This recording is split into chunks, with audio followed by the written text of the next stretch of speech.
La guerre plutôt comme ça et si là donc si là tu donc je comprends que na cessé mutu ami benda na ndenge na yeke non ata malgré ça na en tout cas le coopérer ne ka ko nzamboka bokangi bango na mufimbo bote bango na makala ta yemo basi bakanga bango mbele gens cacho oui te basala yango ça dit ba beti bino fimbo batemna na emo na makala ba tina di pesa yembote na makasa pesa yembote di opesa yembote bana eloba ke complète sili bana eloba confiance pesa besoin hypocrisie ça trop alors c'est très dangereux quand tu vis avec des hypocrites. Mais vous montez en face, au moins il dit que j'ai un problème, j'ai affaire avec mon hôtel, tu auras tes gardes. Ah oui. Alors, ceux qui ont vécu vraiment hypocrite, c'est très dangereux pour éviter quand est-ce qu'il y a ça l'homme. Au moins, quand il va sourire, il va sourire, mais il va sourire à Lyon. Quand il fait ça, toi tu penses qu'il va sourire, donc il va fumer la mine, pas dévorer, à dévorer. Hormis qu'on a la hypocrite, les artistes congolais, je l'ai dit, hein, ça n'engage que moi. Les artistes congolais, la plupart, c'est-à-dire la plupart, baza bayuma. Ça veut dire que, je vais t'expliquer. Ça veut dire que, mon artiste congolais n'a pas vanda wana, place où il y a vandi, à Olinga, ce batali qui est le plus beau, il faut zaïe. Qui est le mieux vêtu, il faut zaïe. Qui est le mieux boyé, qui a plus beau, il faut zaïe. A cause apenda vendre la tine pe bien mais so monika mutu mo akoti la tine mo ndenge moko boye bala mo différent o mona ka yimo akomi mal à l'aise akomi ko budaka akomi ko sala biloko moko boye ya boyuma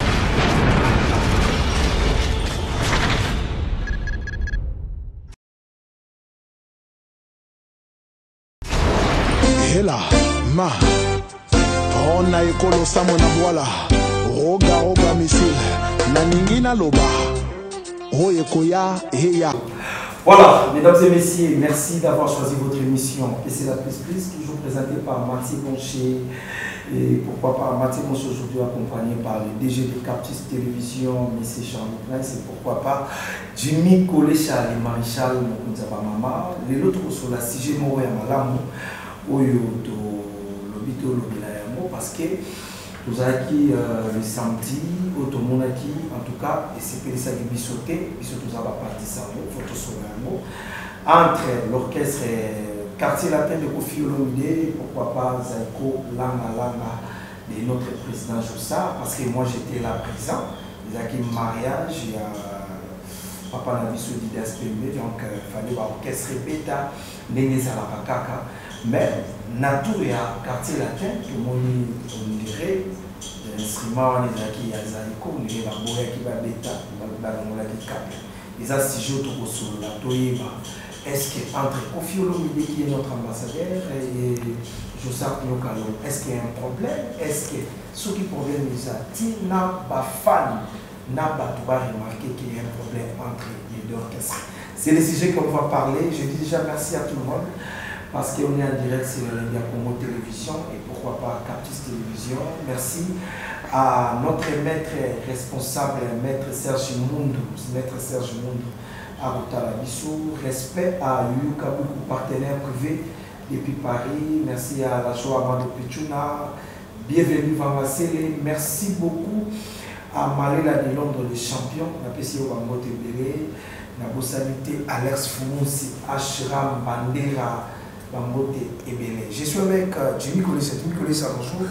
Bonjour Mathieu Boncher. Oui, ça va, tous allez. Charlie Prince, bonjour. Bonjour Mathieu, bonjour Jimmy. Bonjour. Bonjour à tous ceux qui nous regardent à ce moment. Je suis très heureux de partager ces plateaux avec vous. Puisque le sujet qu'on va parler, c'est un sujet très délicat. Ah oui. Moi, j'aimerais d'abord dire à tous ceux qui nous regardent, tout ça, la banalise, ce n'est pas que nous sommes parfaits. Il y a des histoires que nous-mêmes, tout ça, là, mais comme nous sommes censés informer et porter la lumière sur ce qui se passe dans Bogarabiso, nous sommes dans l'obligation de venir analyser et vous faire comprendre certains points qui ont trait à l'actualité que nous allons débattre tout à l'heure. Alors, inutile, il y a retenir biso rigueur. Inutile, il y a au fin rabatou. Parce que c'est aussi ça la maladie des Congolais. Congolais a fingaka, mais a proposé à thé. Au cas où on dit mais proposer kasi. Mon proposition est à la kati. Mais ma finga est belée. C'est la lâcheté, c'est l'idiotie. Et ça vous en maël. Alors moi je pense que mes analyses, na des diaramos toujours na batamaël. Parce que Moi, je dis des choses réfléchies.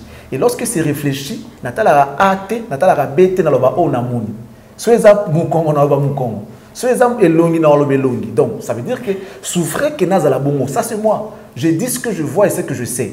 Donc, ça ne sert à rien de venir insulter. Si tu insultes, dis-toi que tu es faible, tu es lâche, tu es idiot. Donc, nga, émission na ngani na sala ngoboy, na dédia ngona bato mitou. Et j'espère qu'ils sont là en train de nous suivre. Merci beaucoup. Voilà, merci beaucoup, Jimmy Kolecha, Kotala Makambo. Il fallait pas bêta, quartier latin, mais instrument ça est collé à la langue, pas boyi pour faire le midi à bêta. En tant que Congolais, chroniqueur, Malobongo Kawai. Mathieu, on a un événement à l'éloté. Je pense que Vejosa Aza Mukolo, que fait le midi pas Mukolo, la polémique n'a pas eu bandi Kala. Ngaku n'a qu'un ici là. Malgré Josa le baranaï, tout le monde a toujours vu Bombas à l'Obarate. La canisi, c'est tous les gens qui Makasi. Tozongi sima baguerre na bango bandaka kofelo mdazoka danseuse moko utaka Zaiko comme les Aramboyo azuye et Vejosar aye kozwa danseuse moko pazaki na quartier latin kombo na azaki mona masina kombo na ye et oyaka na kati ya plateau wana yo sala Vejosar kofelo midaye kozwa Deo Brando. Avant que tu aies au Brando, tu as besoin de la guitare. Popolipo. À Longwe, quartier latin, à côté Zaiko. À Longwe, sous Zaiko, à Zongi, quartier latin. À Longwe, sous Azui, Deo Brando. Là, Deo Brando, à côté quartier latin, il y a Willy Boula. À Longwe, quartier latin, à côté quartier latin, à côté Zaiko. Le Jézaka ba guerre moko autour banata on ezaki ba guerre d'esprit et bandaki déjà tangwana. Alors remonte au mona kali kama ko tana ngokimia tout le monde est sous ba jeto ezalaka assisté pour komaka même banzembo komaka ya koyembela na ba Antoine Misisa aboti bana ba impoli yemoko impoli oyibitangwana et komaki papa ya Josara saka nzembo moko boye je crois après ça verset biblique mon Charlie après banzembo ngo bien Kofiaka ko répondre même Baïbisaye, ce qui est un rédacteur en chef de la Bible yango. Bilobani ya sotenga. Alors, ti na kanisa ici la pour moi nyoka longo ba nete. Na mona ka via vandane ka ki meme ya kokoma ti ba bengi bino na mariage o ba vandi po ba sepela. Et comme que yo muto na ba instrument et comme toura lo mida beta. En tout cas, ils a bien été. Il faut préférer quand même si tu préfères net ba vera mbo ba lobaka na bango. Mais il y a Josar na niveau na ye. Après que ça la penza li kambwana te bonga tika ko felo mida beta na ye ou na ko condamner organisateur à mariage yango parce que bonga ki ye moko luka ba instrument na ye na ndenge na ye a chewana comme ça et permettre que nous soit beta et ko la kisaki ba guerre obso to kansaka et si là nzoke si là te ba ko seka donc je comprends que na cessé mutu ami benda na ndenge na ye que non ata malgré ça na otika le coopérer ne ka bien te. Donc il y a des gens qui ont été côté wana soki vraiment parce que n'a pas solo na batu musu bazaki na ezaki na nini na rotana yozaki sur place wana ko fait le mida beta quitté ti akei donc en fait so ba pesa qui est caché donc papa so déjà spembe mbongo na ekei ya pamba pour ko fait le mida beta qui na été vraiment c'est gagné lo mkebo fâché na pas bimina kei na été voilà donc au côté wana baza mikolo il faut bazala ba exemplaire metia Joussard azal lelo surtout tchela ba génération na ba âge aramukolo ko filomide aramukolo ko filomide je crois ba 3 ans ou 4 ans alors ko sala biloko bongo soki lelo jibena et non faire na fali ba kutani moko na bango asali bomba ya PC rapport apesa conseil donc aza yaya il faut azala yaya moko na iloko moko ya bien o ba leki ba ko landaka vera aza na o yazali peu importe le logo non on solane bien il y a beau s'en aller facilement alimbi ça ne peut pas facilement donc tam sous makambo bazaka ko beba na virambo bosa na yango donc tout ne yo nyu ko boza wela nini ayibi na atam susute pour alimbi ça ne muto facilement mais akoboya tina instrument bon na ndé pas na dendu les amoyemo ya bolongo ya bien donc wa kenaye donc côté wana il faut ba meka otala yango baza ba yaya les leçons to bito zwa vers qui sakei les leçons de bitozwa tozong esprit à maisha ndenge bazaka kala bazwa yaya moko za la président oyo surtout par rapport à âge ancienneté à ndule ve juste banda ndule avant ko filomide Banandula va Koffi Olomide, Koffi Olomide to bon ka génération moko malgré lobi nandaki Charlie pense ba que le ba génération penza ya ndima on penda milité mais surtout troisième génération ngana zorango Josa Nyoka longo na ba Koffi Olomide na ba defa wa kufa ba débat ba na zoka na niveau donc veut Josa phrase à exemplaire oyo bana bande ko ba ko la nasi. Voilà, merci beaucoup Jimmy Kolecha. Charlie Prince est mon conamo car c'est la TBT. La Basila qui va mon Koffi Olomide, Baboyi, Babelika, parce qu'il y a instrument qui a quartier la tête, donc soirée qui pour la artiste mais je sens le calon et Boyi quartier la tête et Beta na instrument là-bas. Un mot qu'on a. Bon, je ne vais pas directement répondre sur la question. En détournant mon manqué pour dire que à chaque fois tout le bas la musique à Congo, hypocrisie ça a trop. Alors, ils sont très dangereux quand tu vis avec des hypocrites. Mais vous montez en face, pour moi, je dis que j'ai un problème, j'ai affaire avec mon tutelle, tu auras tes gardes. Ah oui. Alors, ceux qui ont vécu vraiment hypocrite, c'est très dangereux pour éviter quand est-ce qu'il y a ça le mabi. Au moins, quand il va sourire, il va mais il va sourire à Lyon. Quand il fait ça, toi tu penses qu'il y a ça, il va faire la mine pas dévorer, à dévorer. Hormis qu'on a la hypocrite, les artistes congolais, je l'ai dit, hein, ça n'engage que moi. Les artistes congolais, la plupart, c'est-à-dire la plupart, baza bayuma. Ça veut dire que, je vais t'expliquer. Ça veut dire que, les artistes congolais n'ont pas de place où il y a Vandi, à Olinga, ce batali qui est le plus beau, il faut zaïe. Qui est le mieux vêtu, il faut zaïe. Qui est le mieux boyé, qui a plus beau, il faut les alayer. À cause de la vente, la tine pas bien. Mais si on a un côté, la tine n'est pas différent, on a un mal à l'aise. À cause de Boudaka, comme ça, la salade de Mogoboy, et à Boyuma. Et Banda n'a pas jeune, Banda la vie n'a pas moi. On dirait qu'il y a une existence, on dirait qu'il y a un bazar. On dirait qu'il y a évité que les bazar la rawana, il y a une vedette, un star, ou va servir exemple dans la société. Ces conflits datent de longtemps. Jimmy l'a dit tout à l'heure. Ça date de longtemps. Mais moi, je pense que, à la mesure des possibles, il faut privilégier l'idéal. L'idéal, c'est d'abord musique et business. Alors, lorsqu'il s'agit de business, tout dans l'aspect business, peu importe l'essentiel pour moi, en termes de business. J'imagine les producteurs ou bien l'organisateur à l'événement a dû payer les instruments. En tout cas, moi, ce que je me trompe. À foutre un instrument, que ce soit Azaïk. Peut-être que beaucoup de gens instrumentés. Ça, c'est une réflexion proprement Charlie Prince. Ça n'engage que moi. Parce que je vois mal, il y a un instrument. À niveau Adidas PMB, bon, je n'étais pas à l'événement, bien monté. Vous m'informez qu'il y a un mariage, je ne sais pas si c'était de qui, parce que Adidas PMB, on dirait là déjà. Celui qui a moi, on a évité. Voilà, par rapport à l'événement, certainement que l'instrument, il a loué. Pour avoir besoin de félité. Celui qui loué, il faut qu'il y ait le respect et l'engagement dans le contrat. Il faut qu'il y ait le respect. Mon temps de l'instrument est allié dès lorsque c'est ça le problème. Tu dois respecter l'engagement, tu dois respecter les contrats. Moi, je suis en train de réfléchir. Je suis en train de réfléchir. Hormis caché, instrument, c'est pas l'artiste d'amener l'instrument. Ils ont organisé un instrument.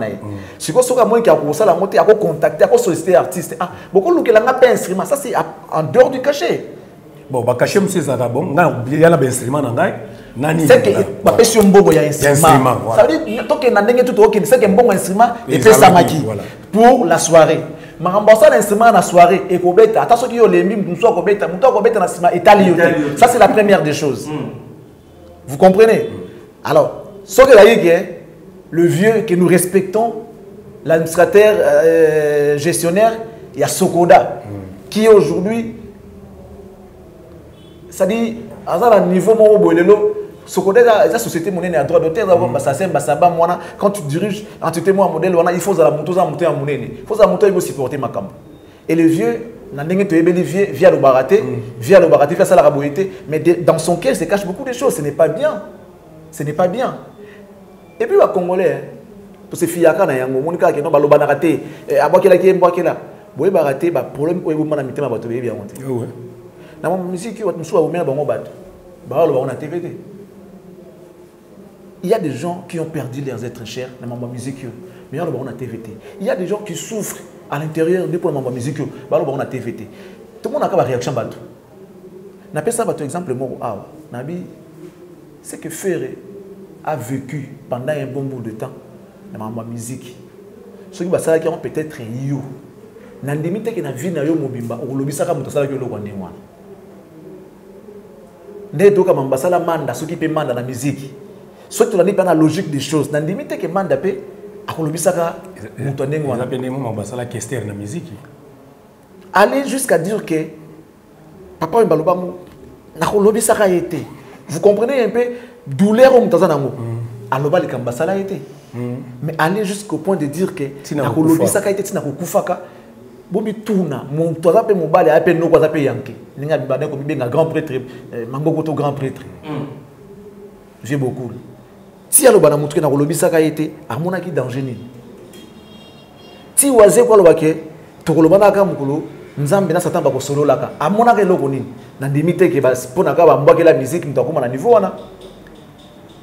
Bizarrement toye baka pété zaka le quoi les solo ya kalujina kamundeke ici la raté. Les solo ngo papa ba pa kufa toyoka pe solo ngote. Asili sa solo kalujina kamundeke té. Pour fara beta solo ya kalujina kamundeke ba beta pe solo ngo pété toyoka ngo pété papa ba akina le solo na ya kalujina kamundeke. Marambo beaucoup marambo présent Jossa na ko film de basalana dans les passés parce que nga na yoka on ba rumeur na ba selon Charles Prince. Et puis, dans la Bible, il y a des mères. Dans la Bible, il y a des solo. Tu as des solo. Tu as des maman moninga. Tu as des salaka boye. Tu as des salaka boye. Tu as des salaka boye. Pour te yokaka, tu dois comprendre répéter.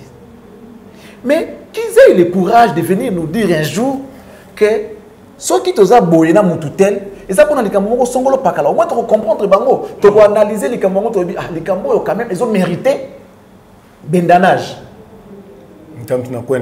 Ils ont mérité parce qu'il y a des histoires comme ça. On dit que celui qui a trahi, trahira. Qui a trahi, trahira. Ce qui est le cambo, ils ont la songolo, ils ont les cambo, tu as la que non, circonstance wana, ils ont la que mutaboya pour la vie nae, tu dois comprendre. Mais tu es bien comme baoué la ka, tu es bien qu'il y a un conflit à musique. Dans ce guerre d'esprit, guerre à leadership, tout le monde a regardé tout le monde. Mais ce qui est na bongo, guerre moi musique, vopo, misia lomara awa koti awa, wa lomara kota koti awa. En tout cas, ce ne sont pas des exemples. Et puisque la réaction vient de Nyoka Longo, moi je dirais il n'est pas un bon exemple. Le vers qui s'accoufi, Koufi n'a conflit n'a vient absolument ça. Bien que via le baraté, système à bombas. Kamanga n'a pas mabélé, il était en conflit. En tout cas, Batika la bombsate. Batika la bombsate, Toyoka. Kamanga n'a pas voyagé. Alors qui administrateur, il y a général à Sokoda. Abengi Nyoka Longo à l'intérim étant sociétaire. À ça l'intérim pour la guider parmi les administrateurs. À ça l'intérim, il y a quelqu'un qui se faire soigner. Tango Zongi vit à monter un coup d'état. À Boïkoloma, la place à c'est intérim. Oh Toyoka, à monter un coup d'état, comme il va parquet, justice, tout ça, tu vas qu'il y a un vergis, bleu moi Jean Wana. Quelque part c'est pas un bon comportement. Vous savez lorsqu'on est grand, on ne peut pas se mesurer quand on a un âge, non. Il faut que tout ça tout autour de Nabiso et corresponde à nos grands hauts aux animaux. Les Lono Kalong a beaucoup plus d'expérience en matière de musique par rapport à Kofi, par rapport à tous les restes, à part peut-être le vieux Jano Bombenga qui a au-delà de 80 ans, il continue à jouer de la musique. Mais il n'est plus actif, il n'est plus dynamique comme Nyokalong. Nyokalong aujourd'hui reste l'aîné des artistes qui sont actifs. Après, ça va venir, ça va descendre, ça peut être comme Papa Kofi parce que Bozi pas allé, Bozi a beaucoup la Zomona. Kofi ça pendant moi na c'est dans un âge, ba vieux voko bazali, Kofi ça na c'est na bango. Vieux Nyokalongo, tozo Bozi, tozo ba Evoloko, tozo ba nanti to qui t'a pas Kofi. Kofi ça mon amuké. Ba pesa Kofi moi pouvoir beaucoup ba romo. Ba banga Kofi on dirait. Oui. Talaka mamba wenge, Sofiana yawa, so ba banga rien kaka. Yeso sali boy asala on dit Kofi ngo, ba pesa pouvoir moko peut-être yé moko peut-être soit qu'il y a un pouvoir wana. Po j'imagine na mutu ya Nyokalongo qui se dit si on a un instrument, on a un article, on a un logo, après on a un panzana. Tu vois un peu, j'imagine. Quand on a tout la spiritualité.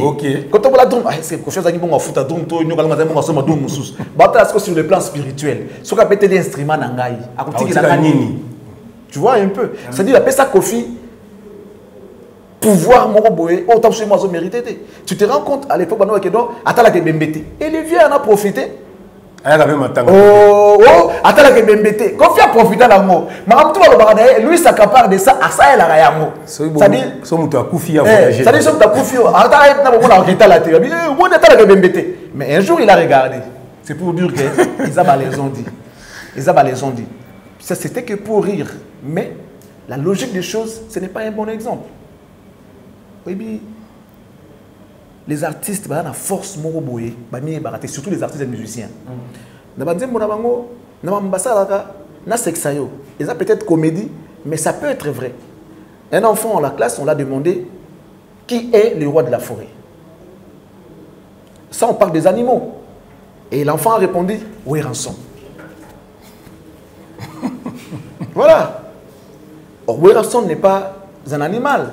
Ouéranson a sobriquet à l'ata, lion, le roi de la forêt. Or, en réalité, le roi de la forêt, c'est les lions. Si tout le monde en la classe, qui est le roi de la forêt, l'enfant répond Ouéranson. C'est parce qu'il y a Ouéranson, le roi de la forêt. Ça veut dire que les artistes ont une force, il y a à communiquer. Il y a chaque fois, pas communiquer bien pour que les gens ne se pas bien. Ils peuvent éduquer toute une génération. La mission de mon awana. Or, na mission qui va nous bakanga makambu kaka na nzembo atanga on a classe T aoki on a nzembo akanga yango evanda atika nango soko bise que non réciter peut-être notre père qui est aussi aoye baté mais soko betele solo mobo ya nzembo mobo akobetele ngo bana baneti na suka nos grands frères nos aînés va servir biso l'exemple total arbango le roi Mwinda ezongenga pour mon biso to mona poli so va se comporter ndengwana c'est aberrant devant les invités devant la personne qui vous a appelé. Quelle image vous donnez de vous? Est-ce qu'on peut compter sur un artiste dans le qui va payer ses responsabilités? Tous à la peine normal. On te confie le ministère de la Culture, par exemple, Nyogalum, to Kofi, et Kofi qui vient faire une demande, ordre d'émission, on a voyagé dans le groupe. Voici qui va payer ordre d'émission. Tu vois là aussi, là où il y a un danger. Ça veut dire que ceux qui ont la responsabilité, c'est parce qu'ils se comportent mal. Je vois très mal, alors très mal. Nous allons appeler la Kofi instrument. Habite un instrument dans l'IT. Sous prétexte que quoi? Parce que quoi? Nous allons qui est aujourd'hui, je te considère via le baraté. Arriver jusqu'à ce point, moi je pense que. Bah revoir. Mamba Boye. On a même pas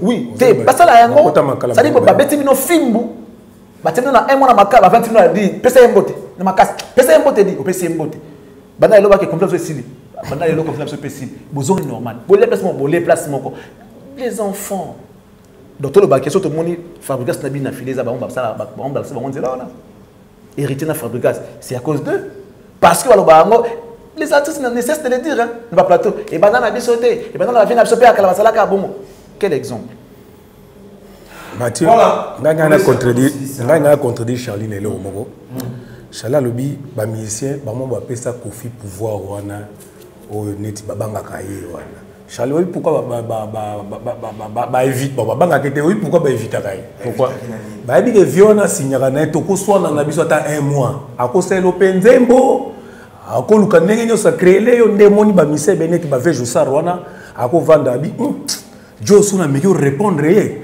besuna mekyo sabo e koma buzoba ngalo ba na ngate e koma lobby atakenga boye lobby atakenga boye lobby ate ba pesa pena pouvoir ante mingi ba éviter kande confiance pas ataka bango te confiance pas lo barate so tuni bato tu ba mamba confiance na kena asala oni ba pe do asala bango te Charlie to kaka Charlie viona fo oto lobelo ko moko nyoka longo ta mususu aboyaki Kofi abeta au kan spirituel wana logique que ça bon oui est-ce que ça logique sikoyo ba mission na comment ya lo baka na sala bango ni lisolo beta mama mais pas ya ko ba mo faire sala bango bon so mutu na pese exemple papa chéri lelo azo décision mo ezala ki aloba asul saka Kofi Olomide ba sala yeni yo ça c'est saka pamba mais pas ba sala yeni mais est-ce qu'il faut pour expliquer ça mais non mais yo so mutu ma beli kamba sala yeba na raté et on est bato o ba yebi pourquoi ba so la raté Kester aloba wa keno basalanga zo mwasi nangai basala mwasi nanga boye masa na ndaku nanga lingi mwasi nanga aloba wana to yebike likamo le kana buma mba mwasi Kester akufa na kopenda ba keno souci ya mwasi na ye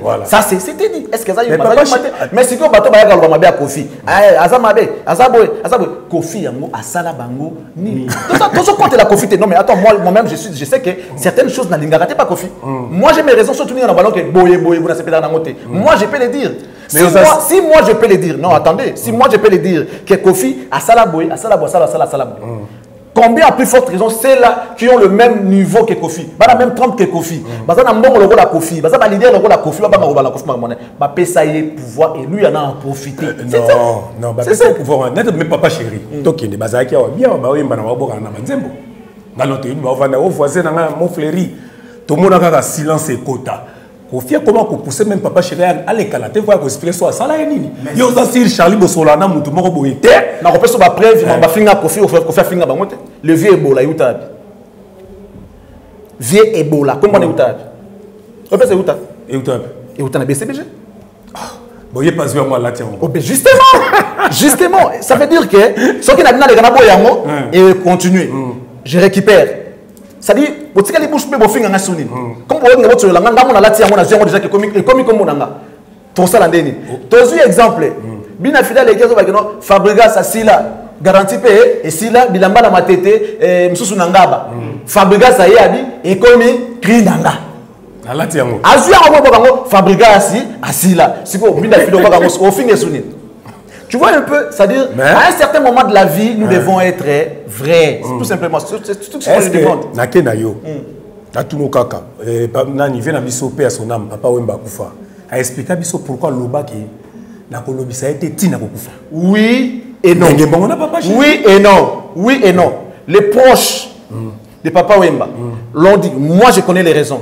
Mais seulement, je ne peux pas les dire ici. Moi, j'étais parmi les proches de papa. J'étais avec papa, on s'est promené avec papa, on faisait des choses avec papa. Je connais les raisons. Je peux aussi l'étaler aujourd'hui. Je suis journaliste. Mais je ne peux pas les dire. Voilà. Mais je pense que papa Wemba a en parlé avec Kofi Olomide.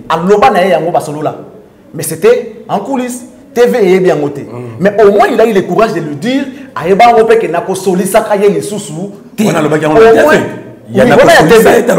les gens peuvent comprendre à travers ses réactions. Depuis le problème de la Kofi Najibé, rien, silence radio. Depuis le problème de papa, il y a Kofi Wemba, il y a Wera, non, silence radio. Depuis le problème, il y a Kofi Wemba, silence radio. Ils sont lâches. Oh, ben j'étais Charlie. Au moni, ngaza tona rojenganda. Tukutana tona rojenganda. Na meka otuna ye, papa chéri na quadra, les camines les cas. Quand on lobby on a pour dans la télévision. Ba ko tika rapeka ko soate pour Jibin Piana, azana raison oyo aboya ko solisa ibela. Ma belle ngo ezali que quand vous jouez je sais pas au sourd ou au muet ou encore mais mutunyo c'est un ami te Charlie faut ya ka koloba na ye. Vera mbo signaka na ye koloba. Mais mutunyo sauter tangami. Voilà. Voilà ce pourquoi to bakeno azana raison na pour so pesa raison. Mon kilé mangambo ya sala binoté. Il plaide toujours son innocence. Oya yebi mais non, il continue jusqu'aujourd'hui à plaider son innocence. Oya yebi makam na sala et surtout bata wengi. Ouais boloba. Na sala bango nini. Ba na ba ka no via za fo. Via sala na sala nini. To wela na bango nini. Mutu mobimbe ko ina eka osala ba de lokote. Yepe est-ce faut yepe faut na son mokipo sala lokote. Est-ce qu'il faut moi je suis pas en train de défendre Kofi. Je veux que nous soyons. Moi mon problème non, je ne défends pas Kofi. Je ne suis pas en train de défendre Kofi. On a la limite aux amis bani. On doit comprendre. On dit les linges sales se lavent en famille.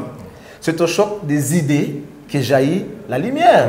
S'il y a un problème, pourquoi ne pas s'asseoir, les régler à l'amiable, tout le monde en forme de vrais hommes. Non mais non. Il faut que mais non mais attention au bon. Non mais Olimbisa. Il faut qu'il y ait une confession mais non. Olimbisa me tourner na seigneur pardon. Oh yo Olimbisa me tourner à raconter ma bien moi je te fais quelque chose du mal la seigneur pardon et je ne reconnais pas t'avoir fait quelque chose du mal. Yo Olimbisa ngande non Olimbisa pas. Olimbisa au kana mambo. Non Olimbisa ngande pour na sala makambo. Il faut le bananga. Il faut le bananga que na osalinga iboye. Mais sur ces, na limbisi. Vous savez moi bien, papa Wemba lobela ye. Mais na suka papa Wemba ye kozonga biki na kolobisa été. On les a problème. Nyoka Longo Lelo est comme un exemple. À ça, le représentant, il y a un père de la musique au Bakenda. Il est resté aujourd'hui comme un sage auquel, s'il y a un problème, il faut consulter, va poser problème. Le conflit de Wenge et Kofi Olomide, il faut que Nyoka Longo, et lui, à son tour, qu'est-ce qu'il va faire? Il appelle Kofi dans le téléphone, il dit Antoine, viens ici chez moi. Ah, petit naïf, viens, c'est que je sais, en tout cas, moi, ce que je me trompe. Il a un respect à Batoué. Kofi, il a Kofi. Kofi, il respecte les gens. Kofi respecte les gens. Mais le respect que nous avons, toujours chose que beaucoup de gens ne peuvent pas le faire. Dans les grands-pères. Ah, tu as la il reconnaît la vie. Donc ça veut dire que lorsqu'il reconnaît que il va couper sa injonction. Mais il y a un Kofi, il y a Kofi. Ce qui nani nyoka longa bengi evolo kutu mutu na ye aza ve na ye mais master na ye ce qui nyoka longa bengi Kofi Kofi est-ce qu'on peut se voir peut-être nanda kuna été aza pe mutu tant sur moi resto moi cadre moko boba kupa basolo la bako salam pour trouver l'intérêt d'entente mais ce qui est comme lelo que et comme un modèle oyo nyoka longa boya na mona ngo buzo balokola ba niké tant tozo ko la moi to ko la ezaki soto beta bale so ko pemsi mukolo ba da kangi bale na match ici. Voilà, ils ont un sens. Merci beaucoup, mesdames et messieurs. Donc, on est arrivé presque à la fin, mais ça n'est pas si. Au moment où les deux leaders, et surtout Mikolo et le Babou. C'est trop triste. Est-ce que trop triste. Est-ce que fait un continue à Guinée? Mais il s'arrête pas. C'est que DJ Mataki. C'est que DJ Mataki. Donc, les exemples reçus, traités par Rolandate et par Bakulu Tunabiso. Donc, tout ça, ça va bien. Les questions qu'on peut avoir tout n'est pas bandé pour ma musicien. Jusqu'à là. Kofi a envie avant mon frère à Salabantou, même Claude, même Batou Moussous, au moins Moussous a une ambassadeur. Ah, ils ont unité, ils ont bien comme ça profiter, ils ont gambundé que si tu as un problème, dis-le. Vous comprenez, l'oba, toye ben l'oba ni les kana, poto sunga bino ta suna conseil. Bakba mabe à Kofi, baloba mabe à moté, kaka Kofi za mabe, asala ni toloba kate. C'est ça que moi je déplore. Peut-être que ça va mabe ya solo, que au personne to top soko ka moi mais puisque vous ne parlez pas, arrêtez de défendre arrêtez non, arrêtez de traiter quelqu'un dans cause la ba. Merci. Décision na ça se règle la télé. Laissez-moi dire merci à mon partenaire, Toussaint du M4 commercial na Istanbul. Par Tabambo Tebele na yo le seul unique Watika nanga Charlie Prince. Donc so ngoti na biloko na yo à Istanbul comme Kin et comme Angola comme partout na ndenge ya bien. Ça dit une agence fiable et puis rapide. M4 commercial na kati Istanbul. Je dis un grand merci à Pepe Mbongo Bogo Bank. Pepe Mbongo. Tabambo Tebele na yo sans oublier le président Blanchard Sambouila. Merci beaucoup. Voilà, Mamote na obis na Winnie Mandela. Na pesi Winnie Mandela.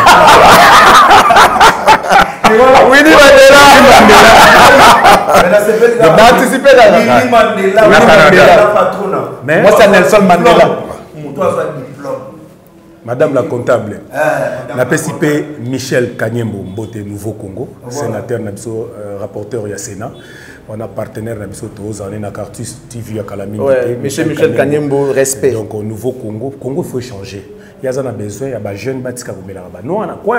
Des jeunes qui ont il y a une structure au Nouveau Congo avec Michel Kanyembo. Tout ça déjà, c'est la topé si patron Mbote Sikazali. Merci beaucoup. Nous avons ça pour les jeunes Congolais et les jeunes Kinois. Kinshasa. Merci. Voilà, merci à Michel Kanyembo, notre partenaire. Bientôt là, c'est Cartis Télévision. Et pourquoi pas topé Samboté na maître Nabiso, maître Serge Moundo, mon ami, son éminence. Et présentant Tchangou, Yabana Tchangou, Serge Moundo, merci. Le défenseur des valeurs. On se retrouve la semaine prochaine.